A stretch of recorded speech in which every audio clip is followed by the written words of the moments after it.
Joined here behind the mic with Callum Ng, the voice of the Oshawa Generals. Callum, start off, I guess, looking at last year. Tell us about the end of the season for the Generals and tell us about the hot start that they're off to this year. You take it back to the playoffs last season, and the Generals sneak in. They play the Kingston Frontenacs, a team that was built to go deep. They didn't end up doing that, but Oshawa was a really young team, did what they wanted to do, make the playoffs. They won a game. A lot of experience for a very, very young team last year.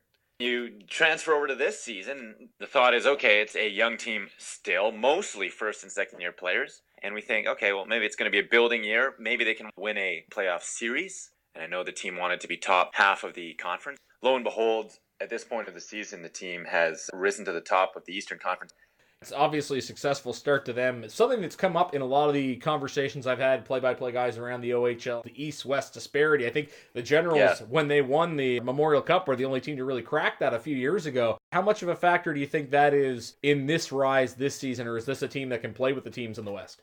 I think that's certainly a consideration right now, and I think it's been recognized both with the coaching staff and on the broadcast as well. As you look at the Eastern Conference, it's pretty wide open. They know that, and they realized it was for the taking if they could put together a well-orchestrated team, and they've done that. But you look across the conference, Erie, it goes without saying, Windsor and London are up there as well. There's always a handful of teams in the Western Conference, and it's always a conversation between these two conferences, or at least if you cover the league. The East is always inferior from a certain perspective.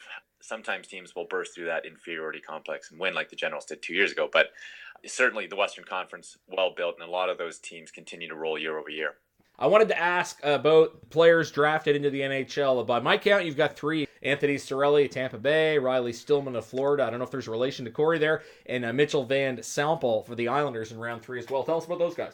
So Riley Stillman is the son of Corey, who NHL fans will know very well from his time throughout the league. Great defenseman, very professional, grew up in Peterborough, spent a lot of time in NHL buildings, and you can see that right away with the maturity that he has. Anthony Cirelli came back from Tampa Bay camp this season. Such a great story behind Anthony Cirelli. He was a walk-on that Memorial Cup year, 2014-15, made the team, and then he was the guy who scored the overtime winner in the Memorial Cup final over Kelowna. Amazing puck possession for him, hard to knock off his feet, and a lot of fun to watch. And then Mitch Van Sample on the defensive end, just a great player, fantastic skater. Actually, we asked him on the weekend how he became such a good skater.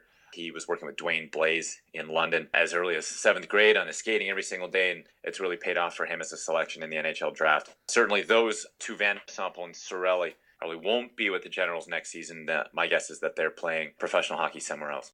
Talking about the Memorial Cup a few years ago, obviously Oshawa, a long-established franchise in the OHL, but did that kind of give a shot in the arm to the support the Generals have in the community, or is it just kind of a matter of things consistently being well supported there? I think there's a history to this team, and it's funny, you see in the building on any given occasion 3 generations of fans. A number of times you see a grandchild and their father or mother and their grandparents in the building. Hockey runs deep in Oshawa. It really, really does, and the 80th season is this year. So there's a lot of history there, and I think that was a lot of the motivation for getting behind a Memorial Cup bid for not this season, of course, but next. And there's a lot of support for it. I know in the community, people are really excited to have something like that. They were excited, of course, the year that the Generals won, but bringing something like that to Oshawa is something the city would certainly wholeheartedly support. We're happy that you're around to tell us about it. Thanks for this, Callum. Best of luck to you and the Generals going forward. No problem. Best of luck to you. That's Callum Ng, the voice of the Oshawa Generals, joining us here at the intermission. You're listening to McDonald Auto Group, Screaming Eagles Hockey, 1270 CJCB.